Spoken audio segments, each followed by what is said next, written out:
idea untuk menubuhkan pusat fisioterapi Koputra yang pertama ini tercetus apabila pihak Koputra mewujudkan perancangan strategik 5 tahun yang dikenali sebagai Forward 23. Pihak Koputra cuba mengenal pasti perniagaan-perniagaan yang boleh kita lakukan, khususnya di Tamarin Square ini.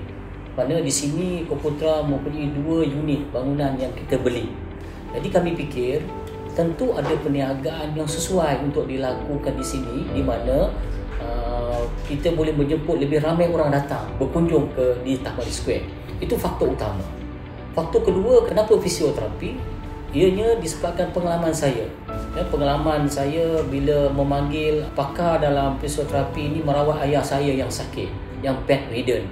Jadi saya melihat bahawa perkhidmatan pergi ke rumah ini tentunya yang memerlukan rawatan yang sama, di mana fisioterapi ini datang ke rumah.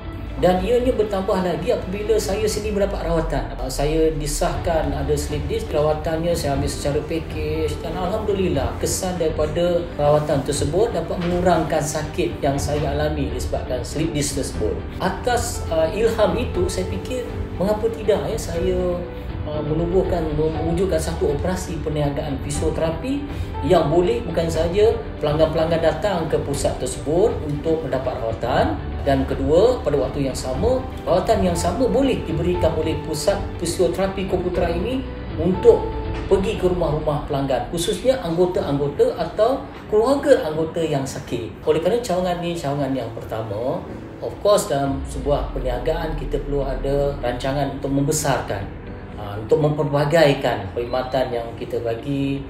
Itu sebab kita memang dalam perancangan untuk membuka beberapa kios. Jadi kita telah bekerjasama dengan Koperasi Universiti Kebangsaan Malaysia, UNICAP, yang di Bangi, di mana kami merancang untuk menyewa satu lot mereka untuk kami adakan fisio. Kita juga sedang bekerjasama juga dengan Koperasi PPUM, Pemuda Muda Islam di Malakat Mall, untuk kita buka juga kios di sana. Jadi dengan ada kios ini, bermakna mereka akan tahu kewujudan fisioterapi kita, dan untuk mendapat rawatan yang lebih lagi kemas dan terkini, mereka kena datang ke Tamarin Square. Itu adalah merupakan strategi kami untuk bukan saja bekerjasama dengan koperasi, malah untuk memasarkan lagi produk yang perkhidmatan fisioterapi Koputra yang dikenali sebagai Pro Fisio ini kepada masyarakat. Berdasarkan kepada pertumbuhan sektor perkhidmatan kesihatan, seperti juga dialisis, klinik-klinik, dan juga hospital yang sekarang ni banyak pun dimiliki oleh Kedatangan Koperasi.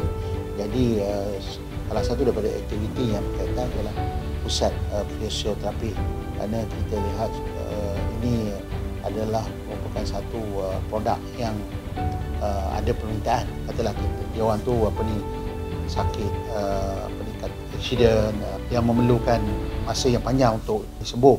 Jadi hospital tak akan tunggu lama, ataupun hospital tak akan pegang mereka di hospital tunggu sampai baik, kerana perkara ini mengambil masa.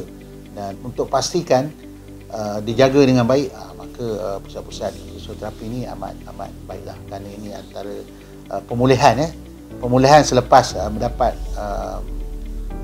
consultation di hospital. Jadi ini satu perniagaan yang baru, dan kita ucap tahniahlah pada Koputra kerana berjaya dan beranilah terlibat dalam perniagaan yang saya kira baru dan punya potensi yang tinggi untuk berkembang pada masa akan datang. Okey, untuk pesakit yang baru datang, selalunya untuk pesakit baru kita akan buat assessment terdahulu. Kita akan assess keadaan patient and kita akan buat physical examination lah, untuk kita kena pasti masalah dia daripada mana. Okey, selepas kita dah buat assessment and physical examination, kita akan proceed pada penerangan kepada pesakit. Sebab kita nak bagi tahu pesakit dia punya keadaan, nak dia faham keadaan dia sebelum kita memulakan treatment kita lah. Rawatan-rawatan tersebut bergantung kepada pesakit punya diagnosis. Okay, for example, untuk elektroterapi kita ada dua jenis rawatan lah, sama ada kita menggunakan IFT ataupun TENS, which is that one untuk pain management, ataupun kita menggunakan ultrasound untuk healing process. untuk hot and cold terapi selalunya bergantung pada patient punya keadaan. Kalau pesakit tu dia, for example, ankle sprain yang baru lagi, so kita akan gunakan cold therapy. Untuk sesuai dengan keadaan, kita akan gunakan warm therapy lah. Untuk manual therapy dan exercise therapy tu dia terpulang kepada pesakit punya condition sendiri. Dia ada spesifik yang kita akan buat untuk condition patient tu.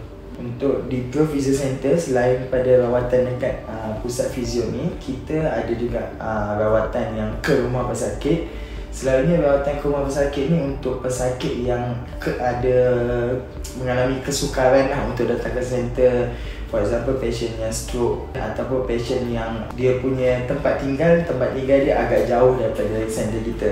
Selain tu, kita pun ada menyediakan rawatan untuk ke pejabat-pejabat, untuk staff-staff yang mana ada kekangan masa untuk datang ke center untuk menerima rawatan fizio. So kita ada sediakan juga rawatan untuk ke center. Okay, untuk mesin yang kita gunakan untuk bantu rawatan, kita ada dekat sini IFT, TENS dan juga ultrasound lah. Ini tiga-tiga ni elektroterapi yang kita gunakan. Kita gunakan terapi menggunakan kaedah rawatan menggunakan elektrik, arus elektrik. And also kita ada table traction. Table traction ni adalah untuk pesakit yang ada masalah macam slip disc, degenerative lumbar spine, semua tu lah. Pesakit kita gunakan yang tu untuk kurangkan dia punya compression nerve dekat tulang belakang dia. Harapan kami untuk melihat pro-physio kami yang ada ini diperbesarkan. Pertama, kami ingin pelbagai perkhidmatan. Contohnya sekarang kami tidak ada bekam, jadi kami akan memperkenalkan perkhidmatan bekam. Kemudian di pro-physio kami ini, rawatan yang diberikan adalah mengikut syariah. Bermakna kita mengasingkan perempuan dan lelaki kita asingkan. Kemudian perawat dia pula, fisioterapis itu sendiri adalah ada lelaki, ada perempuan, yang mereka ini memang orang-orang yang pakar dalam bidang-bidang mereka.